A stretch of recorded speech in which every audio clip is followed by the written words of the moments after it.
Next up, we have the Indianapolis Colts, who had some question marks following the season. Anthony Richardson, the biggest one was him taking himself out of the football game, inconsistency, and his lack of experience, which the Colts knew.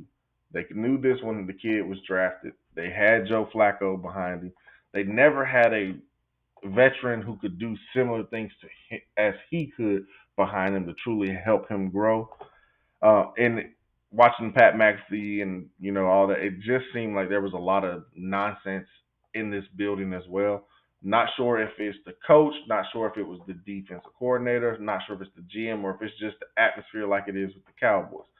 But Chris Ballard and Shane Steichen, they're both returning, and we have brought in Lou Anarumo as the new defensive coordinator, who has had mixed results with the Bengals.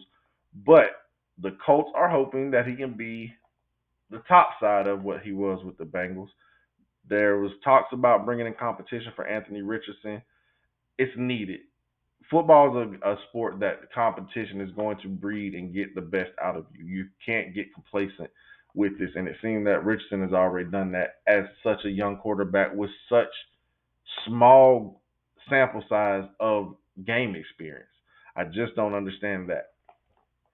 But overall, I give the Colts a B, which bothers me because I like the fact they were actually spending money. I love the pickup of Charvarius Ward and Cameron Bynum playing with Nick Cross. You still have Jalen Jones, Juju Brents, Kenny Moore. Your secondary now has more bodies. You also brought in Corey Ballantyne, can play as a depth player, as a cornerback, but he's a special team ace.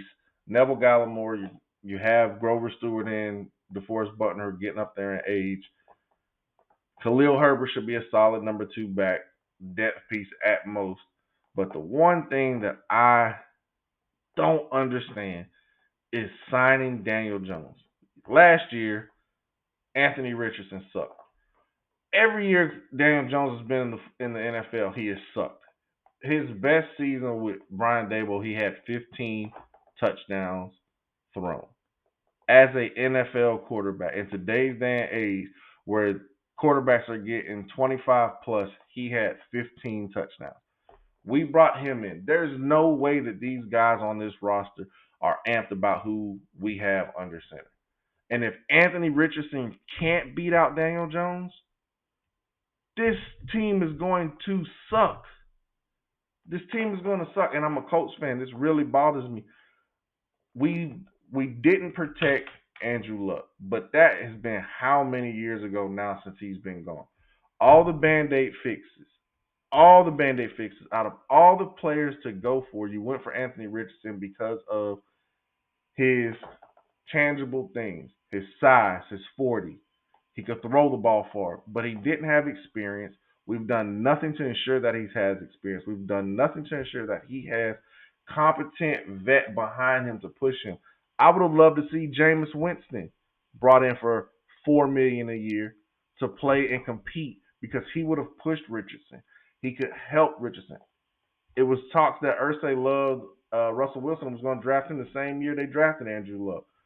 Russell Wilson could have came in. Maybe who he is and how he is, he wanted to be in a bigger market like New York anyway. But I just think there was other players who could have brought in competition. And when you have a good, healthy competition, it's going to breed it everywhere else on your roster. Your defense is going to see it. Your offense is going to see it. Your line is going to see it.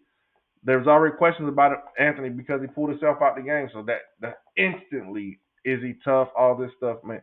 The Colts, they get a B because they're finally spending money, but that's the one pickup I do not like from the Indianapolis Colts, the Daniel Jones pickup.